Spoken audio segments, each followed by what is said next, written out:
में थोड़ी खरीदारी दिखाई दे रही है निचले स्तरों से। सिद्धार्थ, आप सन फार्मा के चार्ट से एक बार देखिए, क्या व्यू बन रहा है आपका? जी, बिल्कुल पूजा जी, 1 सेकंड मुझे दीजिए। जी, बिल्कुल पूजा जी, देखिए पूजा जी, हमने पूरे फ़ार्मा स्पेस के अंदर पिछले कुछ समय में एक अच्छा मोमेंटम बनते हुए देखा है। निचले स्तरों से जिस तरह से हमने टर्न अराउंड बनता हुआ देखा, मुझे लगता है कि फ़ार्मा स्पेस के अंदर अभी भी ये मोमेंटम कंटिन्यू रहना चाहिए। कोई बहुत ज़्यादा तेज़ी हमें इवेंचुअली अगर पिछले 3 महीनों को देखें तो आती हुई अभी तक नहीं दिखी है।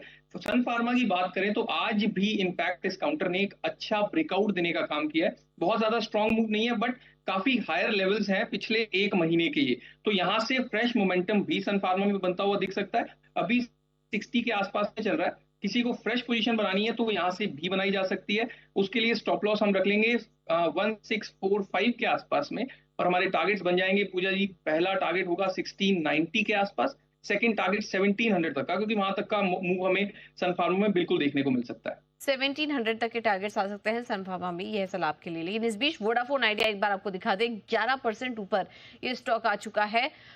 शानदार तेजी, और थोड़ी देर पहले कुछ पॉजिटिव खबरें भी आई हैं कंपनी को लेकर, और यहाँ पर सुप्रीम कोर्ट ने अपील सुनने के लिए वो तैयार हो चुके हैं, और उनका कहना है कि ये जो एजिया मामला है इस पर चर्चा होनी चाहिए। तो हो सकता है आने वाले समय में कुछ बड़ी राहत यहाँ पर कंपनी को मिलती हुई दिखाई दिए, और उस एक्सपेक्टेशन में ही हम देख रहे हैं कि करीब 12% ऊपर वोडाफोन आइडिया के स्टॉक आ चुका है। और जब भी इस तरह की खबरें आती है हम देखते हैं बड़े मूव आते हैं स्टॉक में।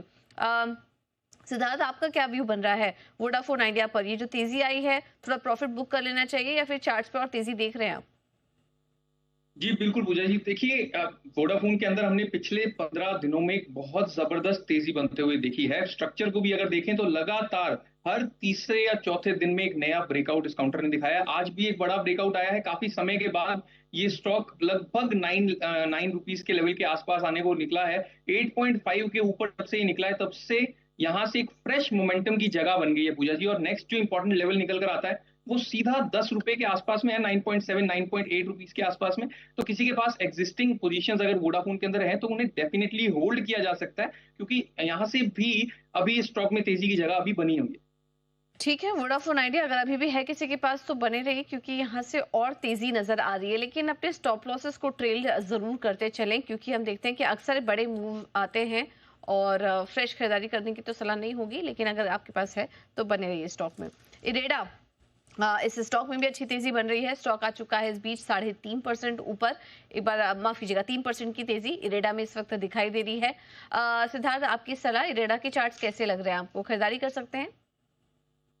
जी, पूरी देखिए, इरेडा को हमने काफ़ी लंबे समय तक अंडर परफॉर्मेंस के अंदर देखा, बट जिस तरह से पिछले 1 वीक में मूव बना है, लगभग एक वन वे अप मूव है नीचे के लेवल से, या ये कंटिन्यू होता हुआ पहले एक गैप बना था कुछ समय पहले, वो गैप फिल होता है लगभग 165 166 के आसपास में।